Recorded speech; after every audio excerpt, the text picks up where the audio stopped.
Hello বন্ধুরা, গল্প কথার নতুন একটি গল্প নিয়ে হাজির হলাম। আজকের গল্প গরিব কাঠুরে ও ভূতের রাজা। মহাদেব ছিলেন এক গরিব কাঠুরে। প্রতিদিন ভোরে ঘুম থেকে উঠে তিনি জঙ্গলে যেতেন গাছ কাটতেন। ঘামে ভিজে যেতেন, তবুও দিন শেষে যা পেতেন তা দিয়ে পেট ভরানোই কষ্টকর ছিল। একদিন জঙ্গলের গভীরে গিয়ে তিনি এক বিশাল পুরনো গাছে কুড়াল মারেন। হঠাৎ সেই গাছ থেকে ধোঁয়া বেরিয়ে এলো। তারপরেই কেঁপে উঠল মাটি, আর ধোঁয়ার মধ্য থেকে বেরিয়ে এলো এক ভয়ঙ্কর ভূতের রাজা। ভূতের রাজা গর্জে উঠল, কে আমার 100 বছরের গাছে হাত দিল?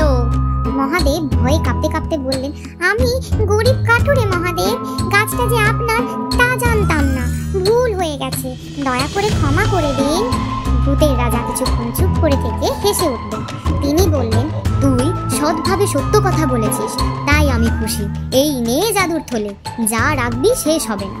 মহাদেব থলিটি নিয়ে গ্রামে ফিরে এলেন এবং সবাইকে খাবার বিলি করতে লাগলেন। গ্রামের মানুষজন আনন্দে ভরে উঠল।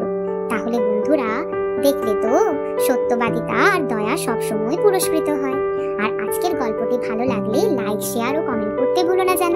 চ্যানেলটি সাবস্ক্রাইব করে দিও আর সবসময় চ্যানেলের পাশে থেকো। দেখা হবে নতুন একটি পর্বে। Tata, bye bye.